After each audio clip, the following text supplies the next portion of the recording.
Okay, welcome everybody. This is the Pink Lemonade Project presentation this evening with Dr. Angie Rademacher. And she specializes in integrative oncology care, providing support for patients throughout cancer treatment and survivorship. Dr. Rademacher worked as an oncology nurse before furthering her education in naturopathic and Chinese medicine. She was drawn to natural medicine to provide supportive services such as acupuncture and nutrition for symptom management and well-being. She supports taking a holistic approach to care by providing education and individualizing the needs of each patient. Okay, and I will just request again that everybody please mute your sound. Background noises do come through and cause trouble. Can everybody mute their sound, please? Thank you. Great, thank you. Okay, I will let Dr. Rademacher take off. Thank you. Great, thank you so much. Thanks for having me this evening. It's always a pleasure to come and talk with folks after work hours. It always feels like a little bit more of a casual situation than the office sometimes, and I'm happy to share this information and continue to grow our knowledge in integrative medicine. I chose the topic tonight of gut microbiome because I think it's such an emerging area that there's a lot of interest out there. It's a bit in its infancy, but there's just a lot we can do in terms of supporting the gut microbiome, and integrative medicine has a space in being able to support that. So I'm going to go ahead and share my slides here. We have quite a bit of information tonight. It's pretty dense. I'll try to keep on task with time and save time that for the end of the evening for some questions.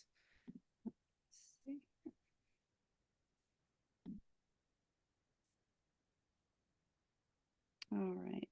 And I know, excuse me, I'll just say, I know a few people just joined in. If you'll please mute your sound if you just joined the call so that the background noises don't get in the way. Thank you.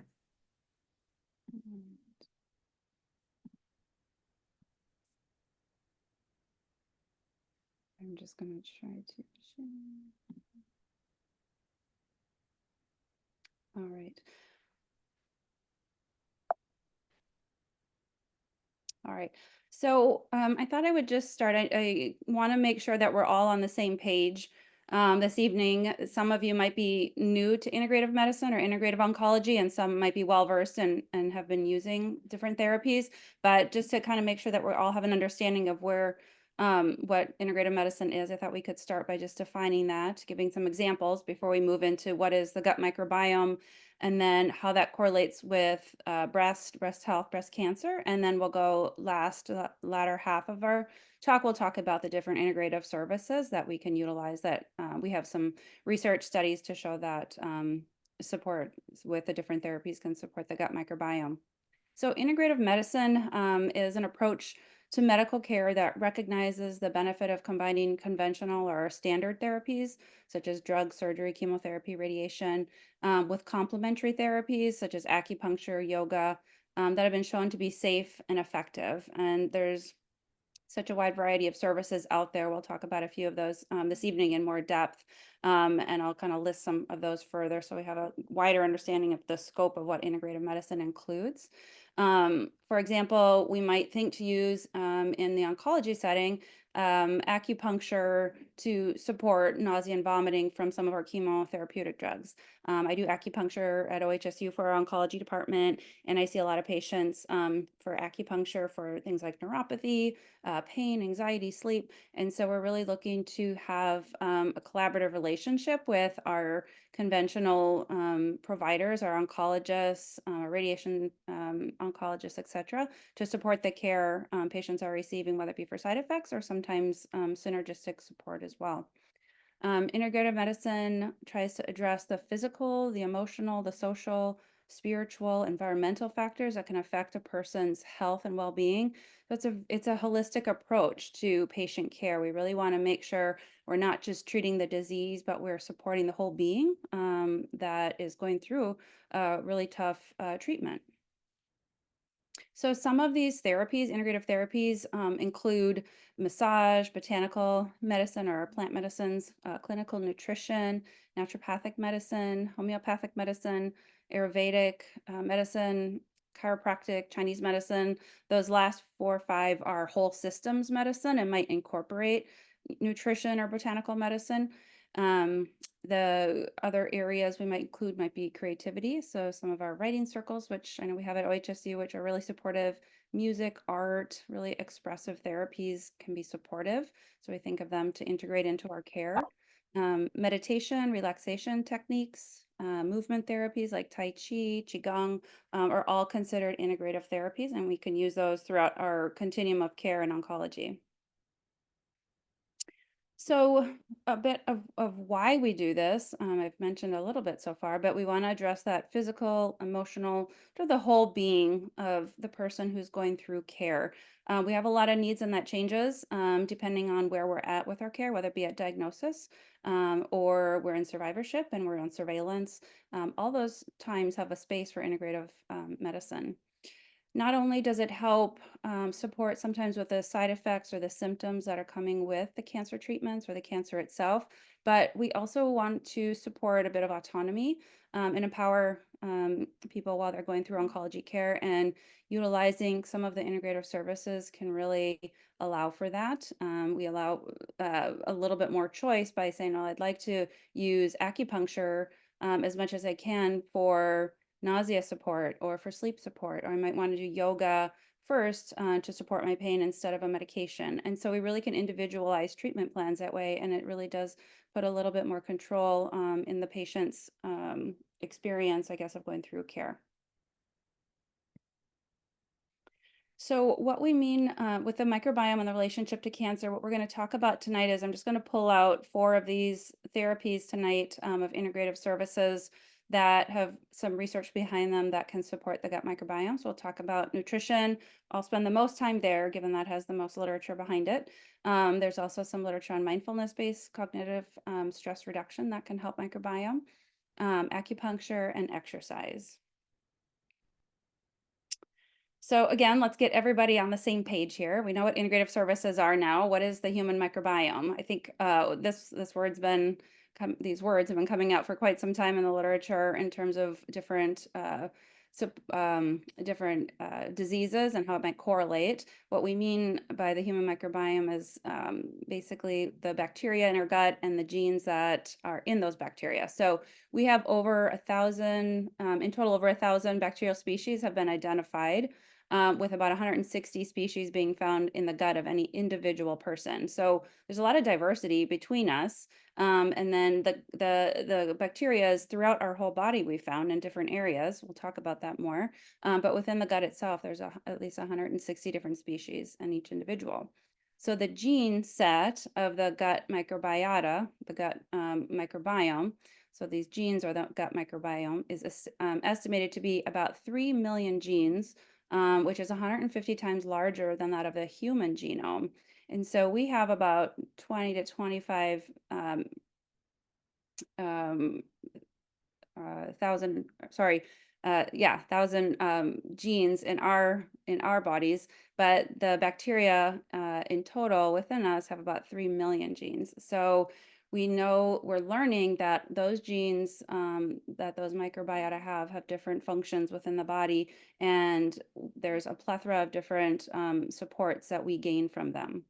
So composed within this microbiota are bacteria, different types of microbes. We've got bacteriophages, there's viruses, there's fungi, and they're mostly on the epithelial surfaces in our body. So that is generally like our genitourinary tract, our GI tract, of course, on the skin, our oral cavity. That's where we find most of these different microbes. But we also are finding them in different tissues in the body, such as the breast, the prostate. And we're really learning that there's all these individual bacteria within these different subsets of parts of our body.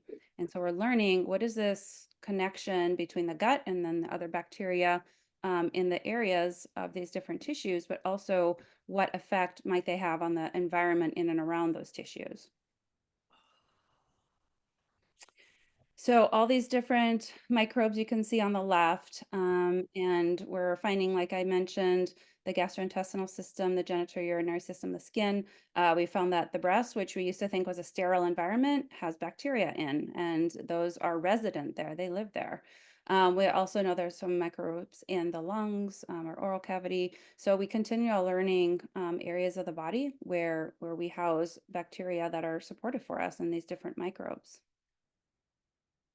So what's healthy? What's a good, type of bacteria to have, or what's a good profile to have? We don't know that it's definitively, certain types. Like, do we need to have a certain number of lactobacillus or bifidus, bacteria to be considered a healthy microbiome? Because it's such variability, and we're just learning still. Like, what are the right types to have in an area? What number do we want? And does it have to be the same for everybody? Because we all are so unique in how our body functions and where we live and how we live. Do they need to be exactly the same in terms of the microbiota we have?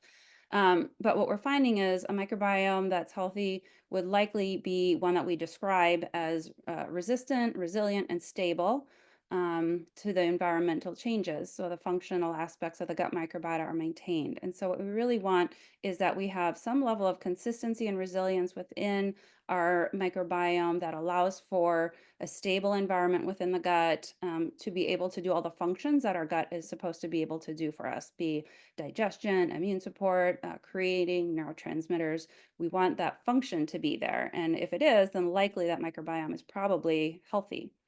So however, there is the inter and intra variability that exists for the gut microbiota, as well as the functional diversity and redundancy inherent to different microbes. And so there's always going to be some level of day-to-day difference in our gut. It's like our blood pressure changes or our blood glucose is changing day-to-day, minute to minute. Our bacteria in our gut also is changing. And so we know we're going to have that variability depending on what's going on, what our body's been having to go through. And then person to person, we're going to have variability, and that might just be normal. So we do know some of the factors that can affect a healthy microbiome include age. Certainly, when we're children versus when we're older, that microbiome looks very different, and it's going to have maybe some different functions. So it might need to adapt. Genetics make a big difference. Our diet certainly makes a big difference. We find that individuals, living in Asia, living in Africa, living in South America compared to Americans, the bacteria that are there, the microbes that are there are all quite different, but that's because we all have been growing up living in different environments, different food choices, different lifestyles. And so there's going to be quite the variety there. And again, it's probably suited to our environment and where we live. Medications can really change our microbiome, stress, etc. So, what is the role of this microbiome?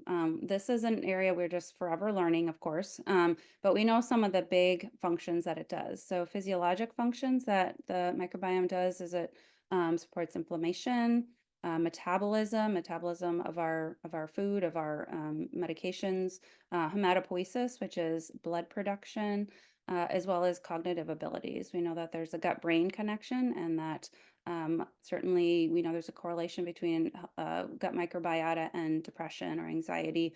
And so we want to optimize that again to have healthy neurotransmitter production. So we have healthy mood, healthy cognition. There's even correlation, I was reading for research for this, even connection with Alzheimer's, and that they're finding the particular microbiota may correlate with those that are getting Alzheimer's at early stages. And so we're learning so much about its effect on the body. So the function of the host nutrient metabolism, and so when we're eating, we take food in, we really require the bacteria, the microbes in our gut to help break that food down so that we can utilize the nutrients that are in the food. So without those bacteria doing that job, we might not have access to the nutrients that food contains, or we need the bacteria, those microbes, to actually ferment the nutrients, and then their byproduct, the metabolites that come out of them, is actually what we will utilize, and that might be vitamins or different nutrients that our body can then have access to. The function also, microbes can help with xenobiotics, which are basically like foreign substances that come into our body, help break them down so they're not toxic to us. drug metabolism, help break down drugs so we can excrete them appropriately, maintenance of structural integrity of our gut mucosal barrier. So we want to have nice tight junctions within our epithelial layer of the mucus mucous membrane layer of our gut, so that we don't have leaky gut or we don't get inflammation of the gut lining, that then we have molecules of different compounds going through the gut lining that shouldn't be and getting into the bloodstream that can cause um, different sensitivities, different irritations in the body. So the gut microbiome really helps maintain that structural integrity of our gut lining. It helps with immune modulation, protection against pathogens, so it's part of our immune system as well. So the microbiome also contributes to human metabolism, and this is something that I was just mentioning there. It helps create enzymes that are not encoded by the human genome. So again, without those genes from the bacteria themselves, we don't have the genes to be able to break down certain nutrients because we just aren't able to make the enzymes that are needed. Some of the examples of those nutrients that we cannot break down without the microbiota would be polysaccharides, polyphenols, and some synthesis of some of the different vitamins. So vitamin K, some of our B vitamins, for instance, we need the bacteria and microbes to be doing that for us. Polysaccharides are in different foods, such as potatoes, pastas, grains, some of the vegetables there, papaya. Again, we can access those nutrients when we have some assistance in the enzymes to break them down. And then same with some of the different polyphenols, which are very protective for us. And we find polyphenols in nuts, berries, apples, chocolate. We want to be able to utilize the polyphenols in our chocolate. So we need the microbes to do that for us. So dysbiosis, you maybe have heard this word. It's common. Essentially means an imbalance of that gut microbiota. And again, we are looking to have a certain balance there, so that functionally we're able to do everything we need to do. And when there's dysbiosis, we start having the function of all those different things I just mentioned not working as they should. Immune system might be included in that, inflammation, etc. And so in cases of extreme environmental changes, the microbiome can slip into a state of this dysbiosis or this imbalance that can further lead to promotion of inflammation diseases and cancer. And so here's where we take interest in the cancer piece of like, okay, this could be a promoter of or carcinogenic, cancer promoting, and we don't want that environment to be in our bodies. And so we really want to focus on how we maintain the gut microbiome so we don't fall into dysbiosis and have this risk factor that might lead towards inflammatory diseases or other cancer diseases. Some of the things that can cause dysbiosis, again, diet. So our standard American diet would be a good example of what's not healthy to maintain a healthy gut flora. We think about processed foods, a lot of sugars, fried foods, just really foods that are kind of don't have adequate nutrient density to them. Might have a lot of different chemicals in them from different dyes or preservatives, etc., can really be harmful to the gut.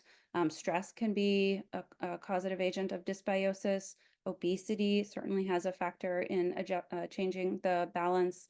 Medications, the common we think about is antibiotics, and that they kill the bacteria because that's what antibiotics do. They kill bacteria. They're not discreet in what they do. They kill the bacteria that's causing our pneumonia, but they're also killing our healthy gut microbes. And so we kind of get a clean sweep sometimes of a lot of different microbes that we don't want to be harmed when we're taking our medications. Chemotherapy can certainly have that effect. And then sometimes genetics too have a hindrance on the balance of our gut. So this can lead to the microbial immune cancer cell mechanistic interactions. And this is where we'll lead into more details here on what the effects are from the different crosstalk from the gut to the breast. It's been shown that the microbiome can influence the development of cancer in response to therapies in two ways. So either directly exhibiting its effect on tumors or indirectly involving the immune modulation, metabolic changes, and the epithelial damage. And so I'll have some diagrams and we'll talk about that in more detail. So there's multiple different ways that the result of a dysbiosis in the gut can start affecting both locally as well as systemically. So I'm going to have the next several slides are going to be from this research article from the research journal Cell that came out. This study came out in 2023. Possible gut microbiome and breast cancer connection. And so again, this is really in its infancy, and we're really just gaining information on what are these connections, how does it correlate. We know that it does. There's been enough literature now knowing that there is communication going on between the gut and the breast, as well as the breast bacteria having an effect on potential cancer development. So the emerging role of the microbiota in breast cancer progression. We're learning, we don't have a lot of answers yet. And so again, the research will continue. Hopefully this talk in the next several years will develop and that we have more answers and treatments to support what we're learning here, make a difference for utilizing microbiome as a target. So what we're finding is increasing evidence points to a causal role of the tumor-associated bacteria. So the tumor in the breast contains bacteria. The breast itself has resident bacteria in it as well. So what we're finding, this causal role of tumor-associated bacteria sustaining disease progression by shaping the phenotypes of the cancer and the immune cells and their interaction with the surrounding tissue. So there's communication going on from the tumor bacteria with the surrounding tissue in terms of promotion and progression. So what do we mean by cancer phenotype? Phenotype, it's the physical, the biochemical, behavioral traits of the cancer cells. So some examples of this, of a phenotype of your cancer would be, are you ER positive, PR negative? Are you triple negative breast cancer? What's your Ki-67 number? Those are all different phenotypes of a particular cancer cell that give us information about how to treat it, of course, how aggressive is it, etc. And so there's the bacteria itself are affecting that phenotype. There's some communication there that's actually causing those traits to occur. A phenotypic plasticity also exists. So cancer cells can change their phenotype through non-genetic mechanisms. So it's not just if you have it, this is a genetic thing, we can't change it. That's certainly, we know, a part of the genetics in cancer, but it's not all that. So such as the microenvironment stimuli. So the tumor microenvironment is something that we're going to be paying attention to tonight. But this is called the phenotypic plasticity. There can be change in the environment simply by communication of that individual tumor, what's going on around it, and day-to-day life that's happening that's changing it as well. So this ability allows cancer cells to evade therapy and promote metastases. So over time, we know that a certain treatment is working, it works for a while, and then for some reason it stops. And so this is that phenotypic plasticity, in that the tumor can change according to the environment that it's in, the exposures that it's had, it's able to adapt. So tumors are very adaptable. What we mean, I just want to define this, the tumor microenvironment, because I'll be using, there's some slides coming up on this. The tumor microenvironment is the normal cells, molecules, blood vessels that surround and feed a tumor cell. A tumor can change its microenvironment, and the microenvironment can affect how a tumor grows and spreads. So really, it's just the tissue that's in and around the tumor, the small environment around a tumor. This is just kind of a picture of the interactions with the tumor microenvironment. We can see this center cell here is our cancer stem cell. And then around it, we have different components here. Many of these are our immune system. So dendritic cells, macrophages, tumor-associated macrophages, natural killer cells, T cells. These are all different types of immune cells that interact with cancer cells in terms of fighting them and also communicating with the body on what to do. There's cytokines and growth factors that we see on the sides here, and those are kind of communicators that help draw in the immune system and help decide, like, what do we need to do to help attack this cancer cell. And it also ends up sometimes in the promotional aspect of the growth factors in terms of the cancer cell growth. The tumor cells can communicate to the surrounding tissue to cause angiogenesis, for instance, and that means blood cell growth. And so we know that we don't want a vascular situation near a tumor because that's what aids it in its growth and getting nutrients. extracellular matrix remodeling, ECM. And so there's always an adaptability of the environment around it to help it survive and be stronger. The tumor microenvironment recruitment and activation to suit its needs, and then immune evasion, and that it's being able to kind of block and hide itself so it can't be attacked by those different immune cells that are going to be present and trying to attack it, because that's what they do. So this is the tumor microenvironment. It's all this interaction that's happening with the immune system, with the blood system, with the blood vessels, etc., to either be killed or to grow. So this is a diagram here. It's the breast microbiota in breast cancer. And so the effect of the mammary or the breast microbiota in breast cancer interfering with the cellular pathways, the growth or apoptosis, inducing DNA damage, modulating the immune system, and releasing bacterial metabolites. And so here we see the breast tissue, the breast mass, the tumor mass is there. The tumor mass, you can see in the little eyeglass there, there's bacteria is depicted there. That's the microbiota within the tumor in the breast. And that's sending out signals of cell growth or apoptosis. Apoptosis means cell death, which is we want to have happen to cancer cells. It's creating DNA damage, and so that we're not getting regular production or destruction of our cells. Immunity is having communication to either avoid being attacked and killed, or can sometimes be bringing it in to help. And then bacterial metabolites. So bacteria are able to metabolize different products. And like I mentioned before, in good cases, that's helping us break down those polyphenols and create vitamins. But there's other bacterial metabolites that they put out that are quite negative and could be promoting of a cancer situation or proliferation or growth. So there's communication, not just, as I mentioned before, from the gut happening, but from the breast and the tumor itself going out. So how does that bacteria even get to the breast tissue? So we don't really know.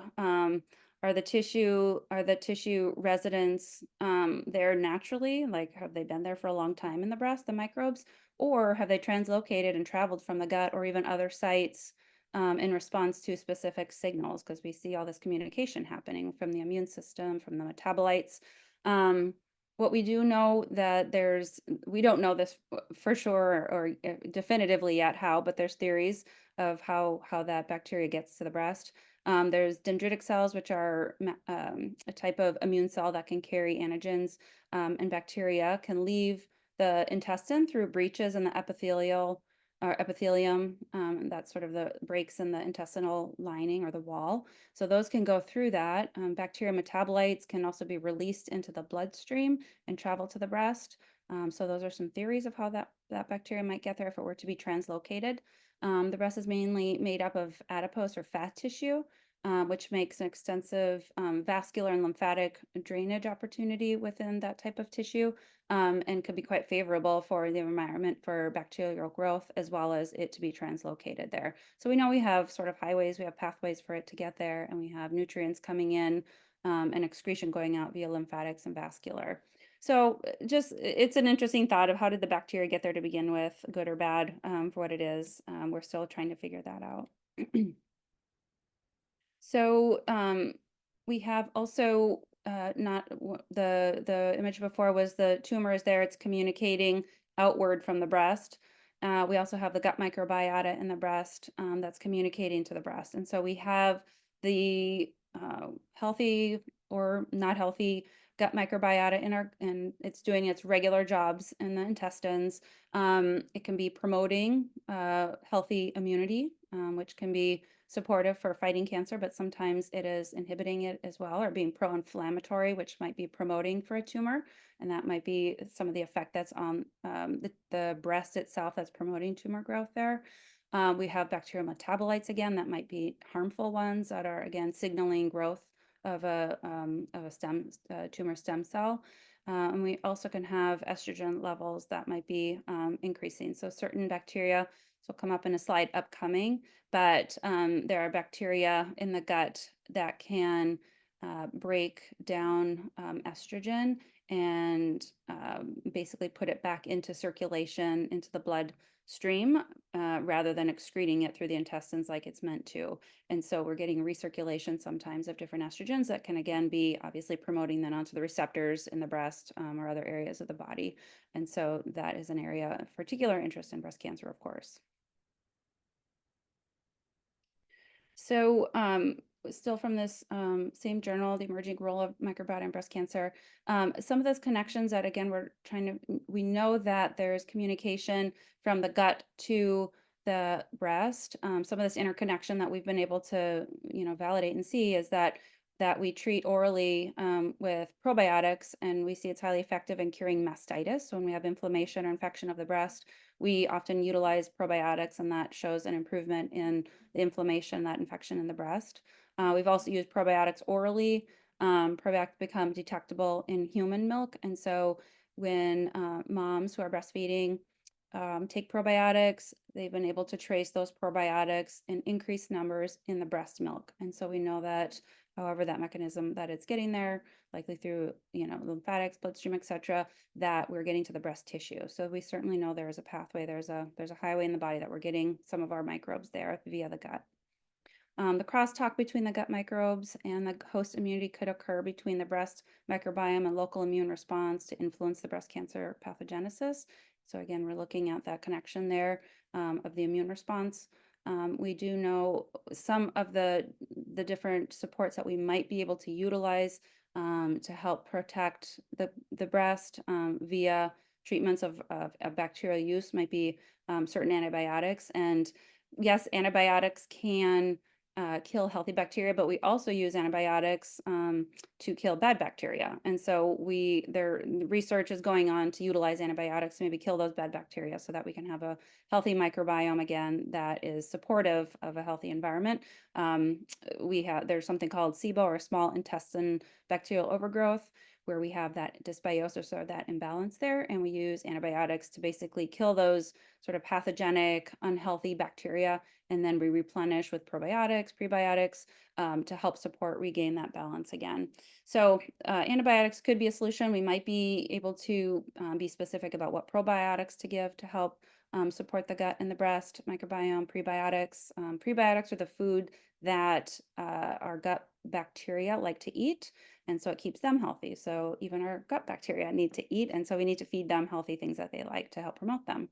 There's also fecal microbiota, so fecal transplants or fecal microbiota transfers are strategies that are being employed now. We use that treatment quite a bit, even in things like ulcerative colitis, some of those different inflammatory bowel diseases. That's become a fairly common treatment that's been supportive. But essentially, they're taking bacteria of a healthy individual to be able to transplant it into an individual who has a dysbiosis or an imbalance there. So continue to investigate some different treatment ideas, and these will hopefully be in the pipeline with more specificity on how to utilize those here in the upcoming years. So another study here I'd like to go through a little bit, and we're going to have some graphs here to visualize this slide. So human breast microbiome correlates with prognostic features and immunologic signatures in breast cancer. And so prognostic features would include basically the different phenotypes that we talked about earlier, staging, that kind of thing, lymphovascular invasion. And so they're trying to identify the different microbes essentially that correlate with those different prognostic features. So this study did some gene sequencing. They characterized the microbiome using fresh frozen surgical specimen from human breast tissue in a total of 221 patients with breast cancer. So these were patients that were likely getting lumpectomies, mastectomies, and had consented to be a part of this study. There were 18 individuals that were predisposed to breast cancer in this study as well. And predisposed here means maybe they were BRCA positive or had a first-degree relative that had breast cancer. Or they were individual that had had breast cancer in the past and had not had recurrence. And then there are also 69 controls that were healthy breast tissue, no cancer, and not high risk. And so the results, when they looked at the different specifics, which we'll go into here, showed multiple bacterial genera exhibited significant differences in relative abundance. So really they were looking at the abundance and the presence of different bacteria. when stratified by different breast tissue. So they looked at those that had tumor, those that were high risk, and those that were healthy control. And then they also looked at cancer staging, what type of bacteria were in tissue that were stage 1, stage 2, stage 3, the grading of it, the histologic subtypes, the receptor statuses, if there was lymphovascular invasion, and node positive status. And so the graphs upcoming will show that a little bit more clearly. I'll show some pictures of that. Microbiome immune networks within the breast tend to be bacteria-centric with sparse structures and tumors and more interconnection structure in benign tissues. So what they mean with that one, I didn't put graphs on this one, but what they found also in this study was that tissue in healthy breast, they showed all the different healthy microbes that were in the breast. There was a lot of connections or crosstalk with the different immune and cytokines, immune cells and cytokines, all the different things that communicate in the breast. So there was just a healthy communication going on with the bacteria. What they found in the unhealthy breast where there were tumors is that there were fewer bacteria, so it was less rich, less diverse. And they also found that there wasn't much talking going on. There really wasn't the same connection of those bacteria to different immune cells and cytokines. And so it just looked like a very suppressed environment. And so what we're seemingly looking at is that what looks like a healthy breast tissue is that there's a lot of crosstalk, there's a lot of different diverse bacteria, and there's a lot of connections. What the study finds here, in conclusion, it was the largest to date study comparing healthy versus cancer-associated breast microbiomes using fresh surgical specimens and immune correlates that provide some insight into microbial profiles that correspond with prognostic clinical pathological features in breast cancer.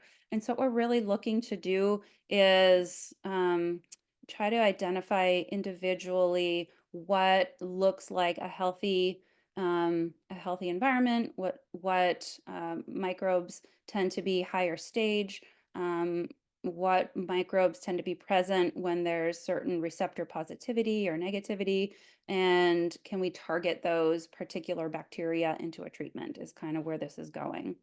So let me kind of show you what I'm talking about with that study here and some of their diagrams within this research article. So this first one here on the left, the first graph, we can see that there's the relative percentage or the abundance of the bacteria here is on the left. And then at the bottom, we see healthy controls, we see high risk, tumor adjacent, normal, and tumor. I didn't include that. Sorry, they added one more category here. Tumor adjacent normal tissue was that they took tissue let's say 2 inches away from the tumor and it was normal. There was no invasion there. It didn't have any tumor cells in it. And so they categorized that as well.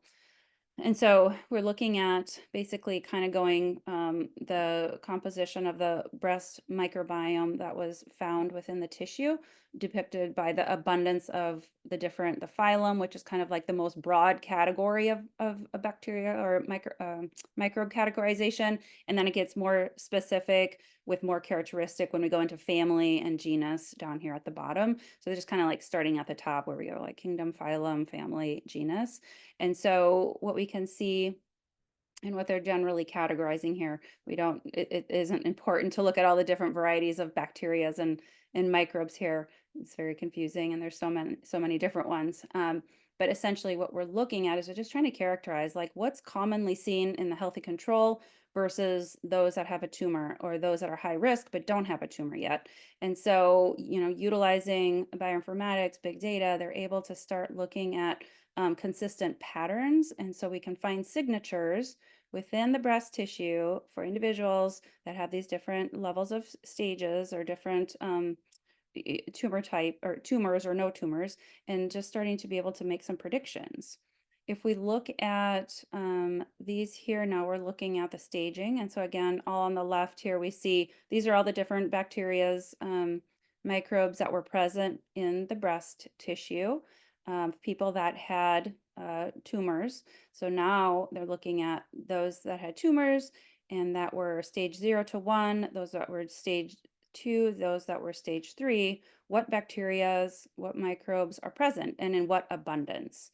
And so again, they're just really trying to categorize and catalog what's present, how much is it, and where do we tend to see it. Same with grading here, grade 1, grade 2, grade 3. What commonalities are coming up with these different phenotypes of breast tumors? The bottom here, we're looking at all the different microbes again, abundance, by color, and on the bottom we can see IDC is intraductal carcinoma, so we're looking at the different types of breast cancer, intralobular carcinoma, combined intraductal and lobular, and then if there's some others there as well. And then this last one, again, they're further categorizing into all the different phenotypes of hormone receptor positive or triple negatives, if there's lymphovascular invasion or node positives. Here on chart A, we see if they're estrogen receptor positive, yes. If they're estrogen receptor positive, no. So our pink color here is the yes, like yes, this many people with this bacteria had estrogen, these that were estrogen positive had this many microbes of that type. And so we can see those that are estrogen positive tend to only have maybe a couple of these commonly seen, but if they're estrogen negative, we see all these bacteria commonly seen.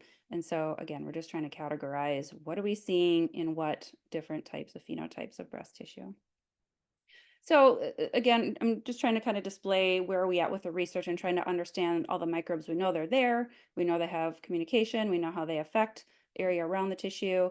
And now let's start categorizing this to see commonalities so we can maybe work towards treatment of what do we want to do about this. Again, each of those bacteria have specific characteristics to them. Some may be cancer promoting, some may be protective.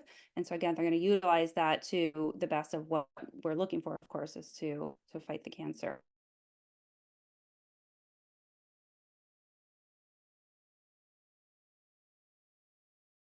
Microbiome that differs significantly in patients with and without breast cancer. So again, we're interested to see why is that change there? How did that change happen? Are we seeing the microbiome change in the breast? Can we catch that early in terms of seeing high risk individuals trending a certain direction? Maybe that's a new screening area we could look into. Mammary dysbiosis either being the cause of or the consequence of the tumor. So it's the chicken or the egg effect. We're still trying to learn that. Does the dysbiosis occur in the breast and that changes the microbiome are plausibly associated with the progression, and then again the intrinsic properties of the subtypes, those ER/PR positive phenotypes. It's still unclear whether a correlation between specific bacteria and mutations harbored by breast cancer cells exist. So lots to learn, but this is sort of where the research is in terms of understanding this. Navigating the relationship, the 1/3 study here I wanted to present, navigating the complex relationship between human gut microbiota and breast cancer, some of the physiopathological, prognostic, and therapeutic implications this might have. So a growing body of evidence seems to support a strict relationship between the disruption of the mutualistic relationship between the microbiota and the host. And so this is where that dysbiosis comes into play. And this is an area when I'm going to jump here shortly into what we can do integrative medicine wise to support this is we want to avoid this disruption of the microbiota, so we can maintain the healthy mutualistic relationship we have with our microbiome to support health and not go towards disease. The interaction with the host immune system and a direct impact of the gut microbiota, how it may affect estrogen metabolism, lipid, polyphenol metabolism seem to be potentially affecting breast tumor development, progression, and the response to treatments. And so there's one aspect that I think is of particular interest, of course, is this estrogen piece, and that microbiota are having an influence on potentially putting estrogen back into circulation in our system. So there are bacteria in our gut that are capable of metabolizing estrogens, specifically bacteria that possess beta glucuronidases, which is an enzyme, and beta glucosidases, another enzyme, which can remove glucuronic acid from conjugated estrogens. A conjugated estrogen is basically one that's able to, it's kind of connected to something and it can easily be removed from our system. But if it gets deconjugated, that can promote then this reabsorption into the bloodstream. And so if we have bacteria that are able to deconjugate that via those enzymes there, now we have a free estrogen that's able to start circulating again. And so this is a really good pause to be like, that's the obvious importance of making sure that that's not happening for us with our gut health. It's another diagram which is similar to what I was just saying here, just to kind of visualize. I know these concepts can be kind of confusing, so I think these visuals help. But here on our number one side over here, our gut dysbiosis, so we have that imbalance in our gut. And what we see is that we have a decrease in some of our different particular enzymes. And so when we have a decrease in the polyphenolic metabolizing bacteria, we don't get those healthy polyphenols. Remember, I had mentioned from our chocolate and from our green tea and red wine or resveratrol, those healthy things that can be supportive for us as antioxidants and anti-inflammatory aspects. And so we don't get those bacteria, those healthy bacteria that can do that. So we get a decrease in that. We get a decrease in beta glucuronidases, or I'm sorry, increase in beta glucuronidases, which is the one that can increase the risk of free estrogen floating around. We have short chain fatty acids, which I'm going to talk about more, can get decreased, and we really need those for health of our gut lining and some of the signaling that they can do for us systemically, etc. And so what we see, some of those kind of going downstream, we get some of those intestinal lumen openings where we get different particles. Now we're going to go through that into the endothelial lining of our gut, goes into the bloodstream, and then we have a bloodstream systemic circulation of some of those promoting factors for the tumor, is what the end result is that can then affect the breast tissue. One last slide here, I think, before we move into the integrative medicine part. We know that chemotherapy, immunotherapy, radiation therapy, these are all our kind of our core treatments, of course, in oncology care. There's interaction with our gut microbiota, and this is so interesting where there wasn't space in this talk to go into this, but essentially we're getting effects from the chemotherapy on the healthy gut microbiota that can sometimes harm them, but sometimes there's also synergy. And so if we have a healthy gut microbiome and we're utilizing our cyclophosphamide, for instance, we're getting the support of the healthy microbiota on our white blood cells, those CD4 and T cells there, that really can have a sort of a double impact on the cancer cell death. And so that is a synergistic effect that we can see. Microbial metabolites or butyrate, which is one of those short chain fatty acids, is improvement, or which is important.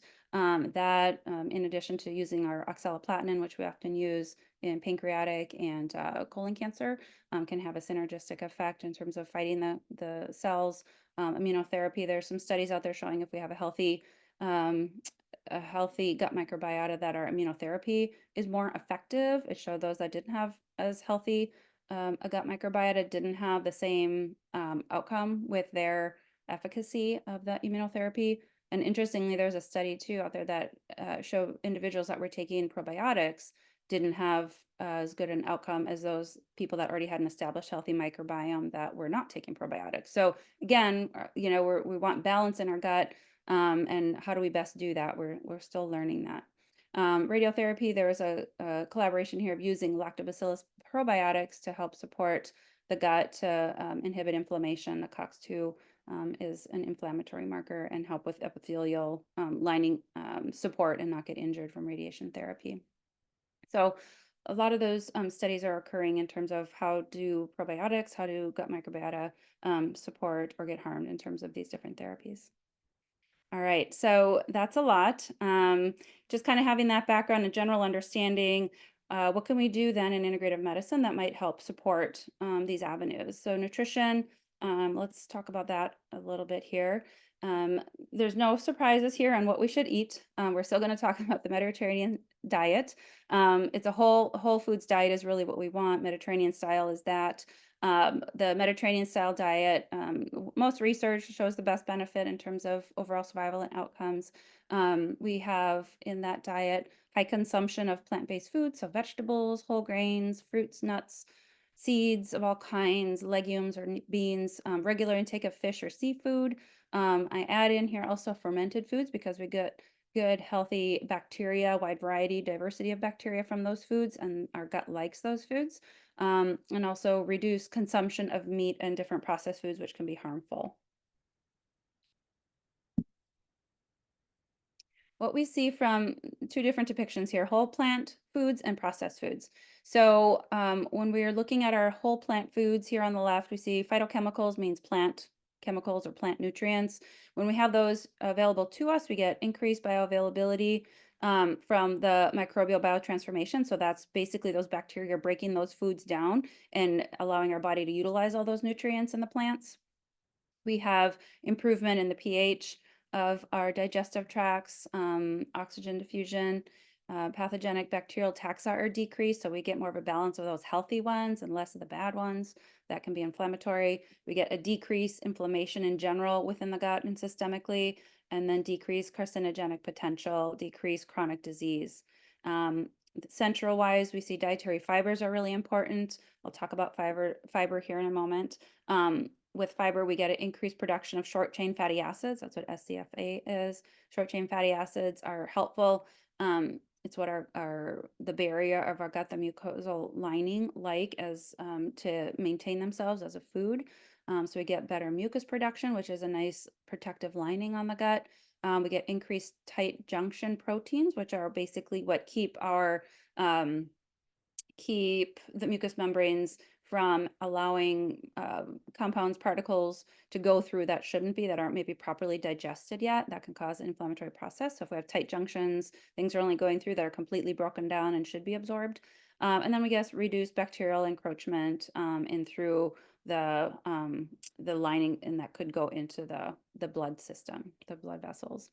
Again, complex food matrices, we get with our whole foods diet, we get decreased nutrient availability and absorption in the small intestine. So this helps with managing weight management and obesity. We're only absorbing what our body needs to take in.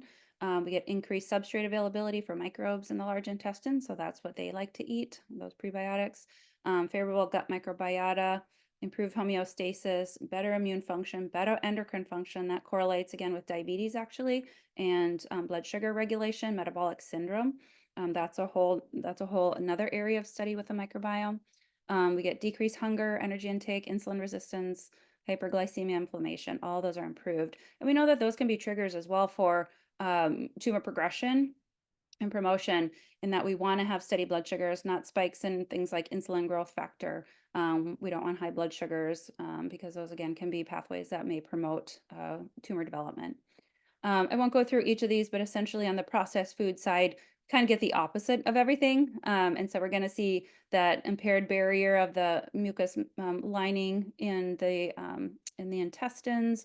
We're going to have dysregulation of our immune system and our endocrine functions. We're going to find that we're more hungry, we eat more, insulin resistance develops, etc. And so all the good reasons to eat that whole plant-based diet. This is another depiction here.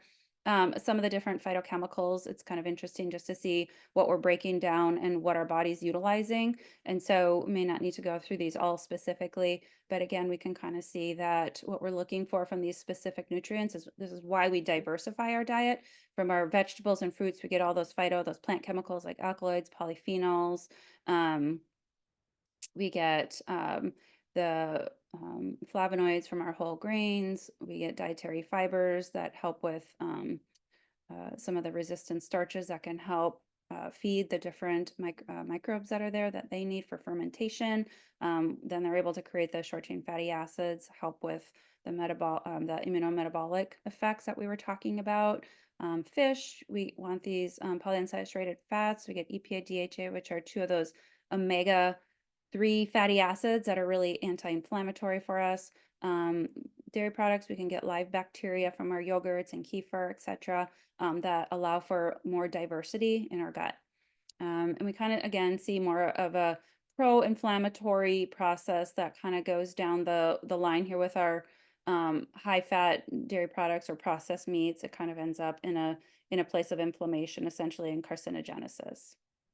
So wide variety of foods, whole foods, less processed. You want to be able to recognize the food you're buying and cook it that way versus it coming in a package and it's overly processed and has more synthetic things in it that aren't going to be able to provide the nutrients that we need to do all these functions that we've been talking about. High fiber diet, super important. It's probably one of the biggest factors I talk about nowadays is fiber, again, because it supports the microbiome so much and it allows for the different enzymes that we need to be able to break down the foods that we need and feed the bacteria.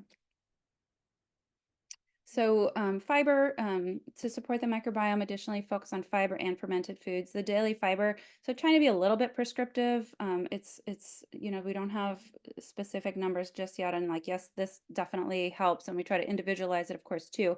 But generally, if you can be eating 25 to 35 grams of fiber per day, sometimes some people say up to 50, which is a heck of a lot of fiber. But if you can get 25 to 35, you're going to be probably achieving a lot of these goals that we're looking at in terms of supporting the microbiome.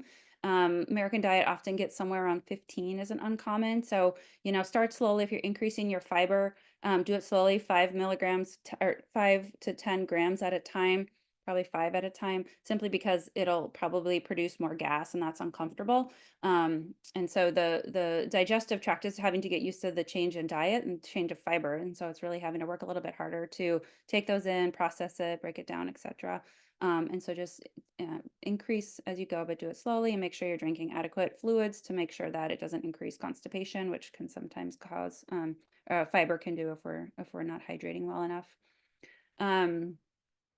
By eating a fiber-rich diet, you're not just feeding yourself, but your microbes, which I've said. New research shows effectively reduces your caloric intake as well. And so we're always looking for weight management in support of healthy microbiome, but also just in terms of cancer prevention. And so the more fiber we eat, the less food we tend to eat, the more satiated and full we feel. And so that really can help decrease calories if you're looking to work on weight management. When we eat fiber, our gut microbes thrive on it, break it down through fermentation, and this has the byproduct of those short chain fatty acids. Butyrate is one of the most common ones that our digestive tracts really like and is a good metabolite that is used in multiple processes in our body, very healthy. And so again, metabolic health can be assured when we're eating adequate fiber, get those short chain fatty acids. It really has a great impact. Well, this is familiar probably too with the fiber-rich diets. We have higher circulating levels of short-chain fatty acids and increased levels of hormones such as GLP-1, glucagon-like peptide 1, which promotes satiety. This is sort of our Ozempic, area. We're looking to affect that hormone. So this is one natural way to do that actually is to help balance that hormone, the GLP-1, by eating adequate amounts of fiber. The fermentation is supportive for the intestinal lining. It helps with the diversity of the microbiome. So we're always looking to have variety. This is one piece with probiotics. I always get the question after doing a microbiome talk is, should I take probiotics? Which one should I take? And it's like, we really just don't know yet. We know there are studies that sometimes specifically when we're treating certain things that lactobacillus will be best or rhamnus is best. But as sort of a general, probiotic should I take? Should I take one or not? Like we don't necessarily know. If we take particular probiotic for an extended period of time, in any probiotic, you might have, let's say, 5 to 10 different strains of a bacteria in there. So now you're really pushing 5 to 10 strains, which can be very supportive and repopulate, but are we creating a new imbalance, even though those are good bacteria? Is it what we need to do to maintain the balance of diversity that we need over time? And so there's just thoughtfulness. Again, we're really trying to learn. We know probiotics generally are good. We just need to learn how to be more precise about it. And that's a lot of the studies that are undergoing right now to help us learn that. People on fiber-rich diets, such as in rural, industrialized places, Mediterranean diet, vegetarian, were consistently found to harbor dramatically different microbial community structure from their counterparts living in developed areas. And so we like to again see the more fiber we have, that there's going to be a different microbial community. A healthier one tends to be more diverse as well. So again, we're plugging the Mediterranean style diet, nothing new. I think what we're learning, we're just starting to learn like why does it work? We don't always know all the mechanisms behind why it's the most supportive, but I think this is providing some clarity on one other avenue as to why it's so effective in supporting us in a healthy way. I think I'm going to skip this because I know we're getting short on time. This is just the best slide ever. I like the periodic table, so I thought this was kind of a fun slide to look at some of the different microbiome friendly foods that are out there. It's beautiful. Fresh food is beautiful, so it makes it a little bit more appetizing knowing this is like the food as medicine aspect here. Prebiotics, I've been really encouraging folks to remember to eat prebiotics, and these are the foods for those healthy bacteria that they like. These are some of the different foods in the food groups that are considered prebiotic foods that the bacteria like to eat up for themselves and keep themselves healthy. So I just added that in there to kind of be a little more specific on what prebiotic foods are there. So short chain fatty acids, what those are, I've mentioned this now several times. It's a fatty acid with fewer than 6 carbon atoms that are produced by bacterial fermentation of dietary fiber in the gut. And so the most abundant short chain fatty acids are acetate, propionate, butyrate, and are used by the gut mucosal cells as energy sources. So our enterocytes of the gut lining really like these. They're absorbed. Absorbed short chain fatty acids, on the other hand, are transferred to the circulation. So some are used locally on the intestine, but then some are transferred into the blood circulation and act as signaling molecules to activate molecular pathways in the liver, the brain, all kinds of different organs in the body and tissues in the body. And so we kind of think of them as they're messengers a bit.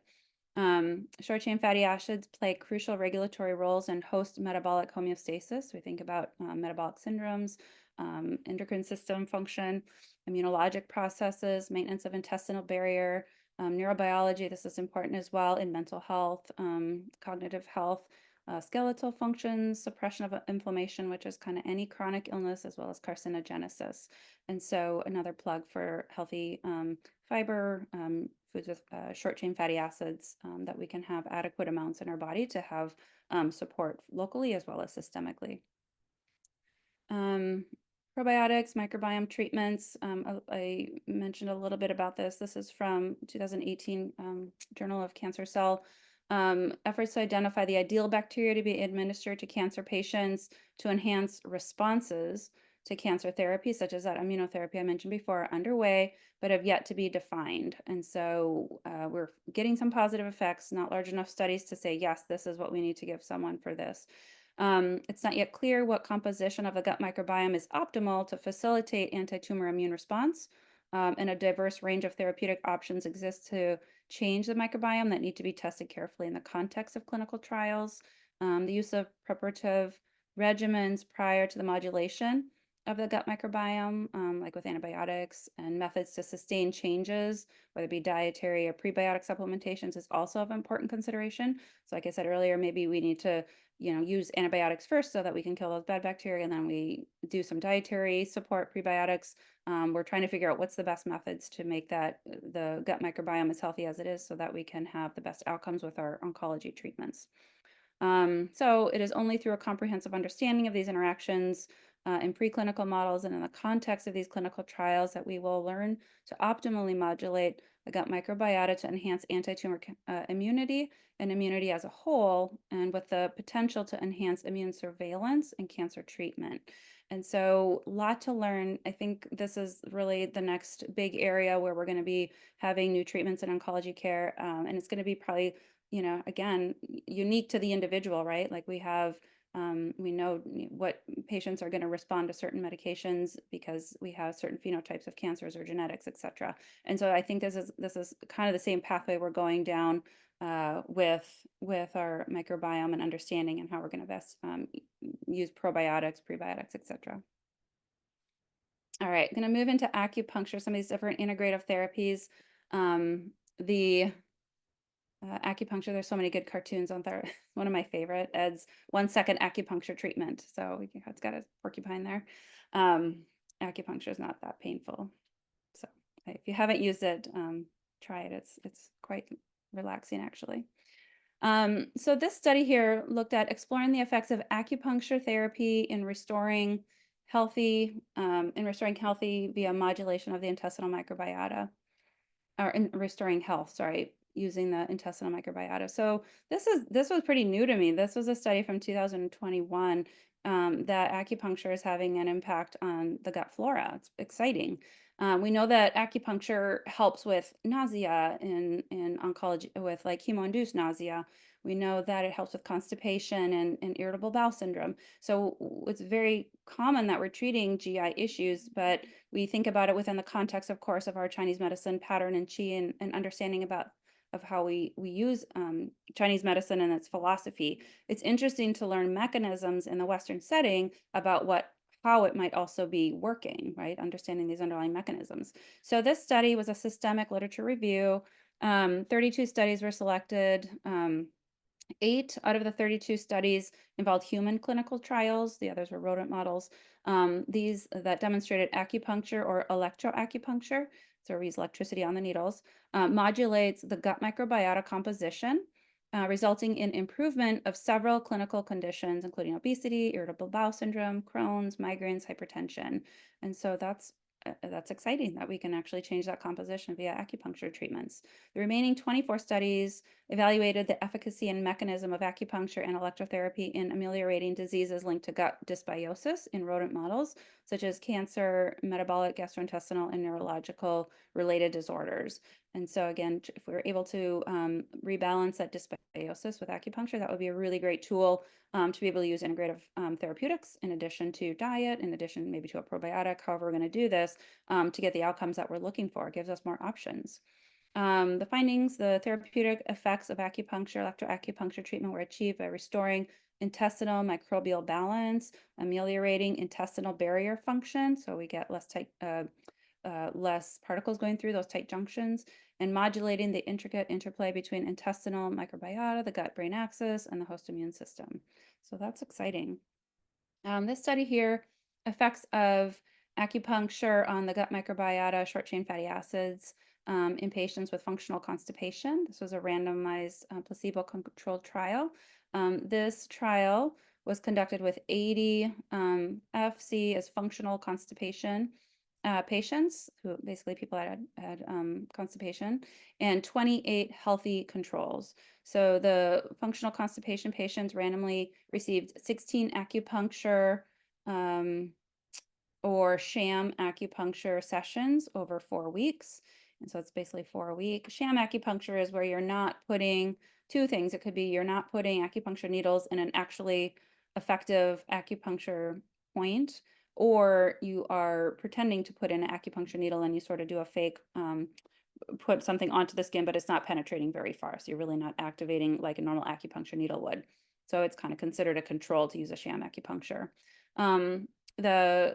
The controls receive no treatment at all. So the change in the proportion of patients with the mean weekly complete spontaneous bowel movements was considered as the primary outcome. So we're looking to see how many spontaneous bowel movements were able to be achieved in a week.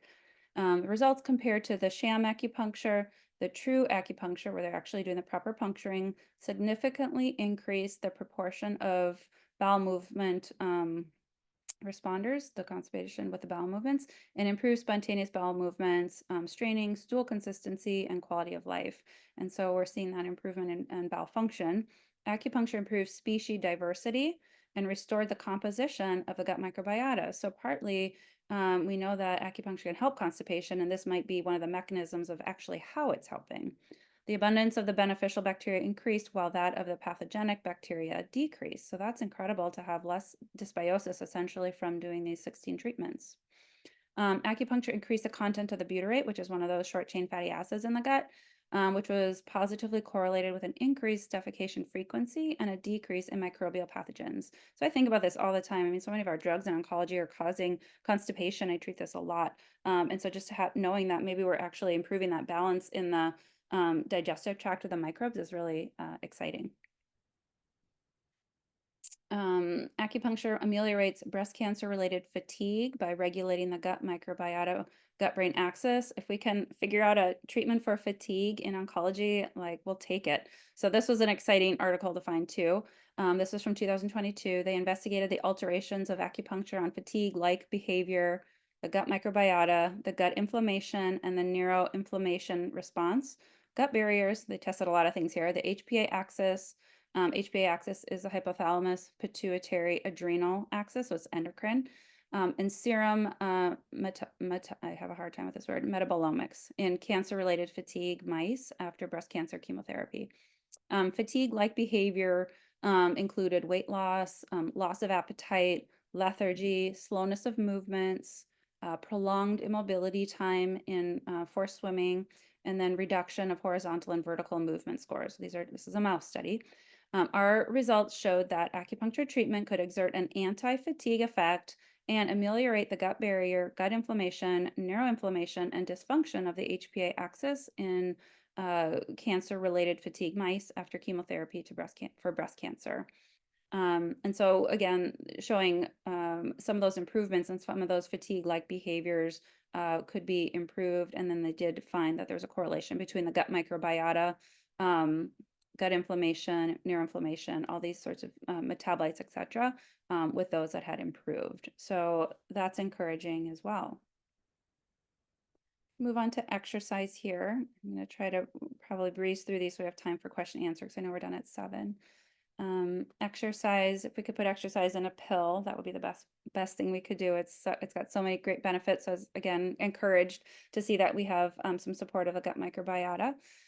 Physical activity induces alterations of gut microbiota in humans. This was a systematic review, 2022. Their methods, they compared, used 38 articles. They were looking to determine the difference in the gut microbiomes in active versus non-active individuals, including the influence of physical activity interventions on the human gut microbiota. So they assessed the differences in the gut microbiota in athletes and non-athletes and the microbiota status at different stages of athletic performance and intervention with the various physical activities, sports disciplines, and activity duration. So again, we're kind of looking at exercise dosing. This is kind of like we're trying to be prescriptive about exercise. We're looking for how much exercise is able to help us with anxiety or with sleep or with fatigue. Because when someone tells you to go exercise, it's not very specific. We can overdo it, we can underdo it, but they're trying to look more and more at the data to see how much is the right amount that should give you the outcome you're looking for. And there's enough research articles out there now in oncology and exercise that we're able to be a little bit more prescriptive about what intensity of exercise we're recommending.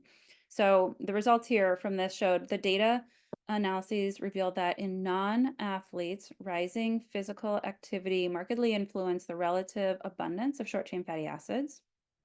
So the more they exercised, the more abundant their short-chain fatty acids were. Aerobic training that lasted 60 minutes and physical activity that characterized 60% of heart rate max or more, which is generally about a moderate level of activity, 60%, also influence microbe diversity indices. So often we're telling people to exercise 30 to 60 minutes at a moderate to vigorous intensity. And so that kind of falls in that's where they found improvements in terms of the short chain fatty acid improvement. The results show that athletes harbor a more diverse type of intestinal microflora than non-athletes, but with a relatively reduced abundance of short-chain fatty acids and lactic acid producing bacteria, thereby suggesting an adverse effect of intense exercise on the population of the gut microbiota. And so again, how intense is good and how much is too much is something that we're looking to be quite specific about. So this is, again, a moderate intensity for what it looks like they were having people do here. I think I'm going to skip to this last one. Mindfulness-based cognitive therapy, I think is my last one. Gut microbiota associated with effectiveness and responsiveness to mindful-based cognitive therapy in improving anxiety trait. So it wasn't specific in breast cancer. It's a general study from 2022. This study aimed to explore the impact of gut microbiota on the effectiveness and responsiveness to mindfulness-based cognitive therapy among high trait anxiety populations. So this mindfulness practice was performed among 21 young adults with high trait anxiety. A total of 29 healthy controls were matched for age and sex. So they had 21 in one group and then 29 in the control. The differences in gut microbiota between the two groups was compared. The changes in fecal microbiota and physiological indicators were also investigated. So this is what they were monitoring. The mindfulness group placed emphasis on principles to better detect repetitive negative thinking and to facilitate adaptive cognitive reappraisal. They also, the mindfulness group were focusing on elements of formal mindfulness meditation practices like walking meditation, yoga, before and after the intervention. The mindfulness group did weekly 2 to 2.5 hour group-based format for 8 weeks, over 8 weeks. And the mindfulness group emphasized additional participatory exercises and interactive feedback. So it's quite engaged. The 8 sessions were just to kind of give you an idea what is meant by mindfulness in this study, so you have an idea. The 8 sessions were discussed in a formal and informal way of troubleshooting and group discussion, including awareness, automatic pilot living in our own mind, focusing on wandering mind, identification of aversion, acceptance and letting go, thoughts are not facts, taking care of oneself, and maintaining and extending new learning. Again, these are helpful supports with anxiety trait for adapting. The daily home practice was about 45 minutes a day and was assigned and expected between the sessions, the once weekly sessions. These sessions aim to build the ability to become increasingly aware of effects, cognitions, and behaviors from an attitude of acceptance and compassion using repetitive attentional training. So the mindfulness group design helped ameliorate cognitive reactivity, such as selective attention to dangerous stimuli and maladaptive ruminations, which is prevalent in individuals with high levels of anxiety. So the results showed, compared the healthy controls, we found markedly decreased bacterial diversity and distinctive clusters among the high trait populations to start out with. So among the anxiety group, there was less diversity. In the mindfulness group, the attenuated trait anxiety and depression improved mindfulness and resilience after doing the study and increased the similarity of the gut microbiota to that of the healthy control after their 8-week session. So notably a high presence of intestinal, I'm going to have a hard time with this, subdolic granulum mindfulness practice was associated with an increased responsiveness. So those that had a high prevalence of that particular bacteria also tended to be the ones that responded best or the biggest response to the mindfulness practice. And then at the end of the study, they showed decreased amount of that bacteria after doing the intervention. Was indicative of amelioration also of the trait. And so they're looking for what bacteria might be associated with anxiety there. And this particular activity of a mindfulness practice for 8 weeks was able to improve anxiety. And they also showed a change in the bacteria. So that's interesting. Conclusion, significantly increased diversity after the mindfulness practice added evidence to the gut-brain communication and highlighted the utility of microbiota-focused strategies for promoting the effectiveness and responsiveness to the mindfulness to improve anxiety trait. And so again, in integrative medicine and oncology, we're really looking to treat the whole person, kind of going back to where we started with this. We're not just treating the tumor, and that's a lot of this focus of what we were talking about is immune system and modulating that and really getting the response in the microtumor environment. But we're also looking at the whole person and how the gut microbiota has a big impact on not just that, but also on our mental health, probably mood, sleep, etc. And so we're really trying to be comprehensive with integrative medicine, how we support patients, and using microbiota now as one more method to do that. These are some studies I just put. There's so many studies going on with microbiome. If slides are available, which I'm happy to share, of course, with everyone.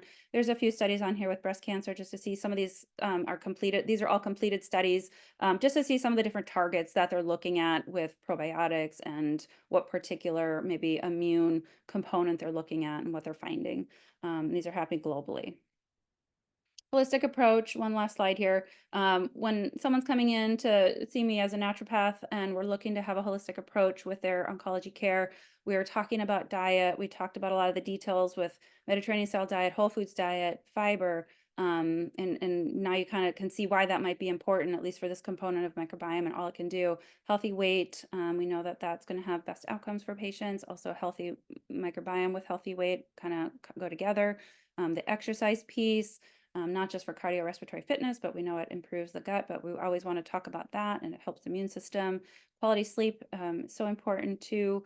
avoidance of any environmental toxins, so trying to eliminate any other stressful factors on the body, social, spiritual connection, so important. We know people do better through care if they have connection with individuals, and then stress modification, as that can be quite harmful in the body when we're under such a great deal of stress ongoing. Okay, we did it with a few minutes left to have questions. That's fair. All right, so I'm going to go ahead and turn off the recording, and then I will read questions out of the chats just because there's still a lot of us on the call. So if you would type your questions into the chat, if you can't for some reason, use the raise your hand symbol on your Zoom, and we'll go that way just to kind of keep it in an orderly fashion. If you're not speaking, though, try to keep yourself on mute just so we don't have a lot of extra background noise.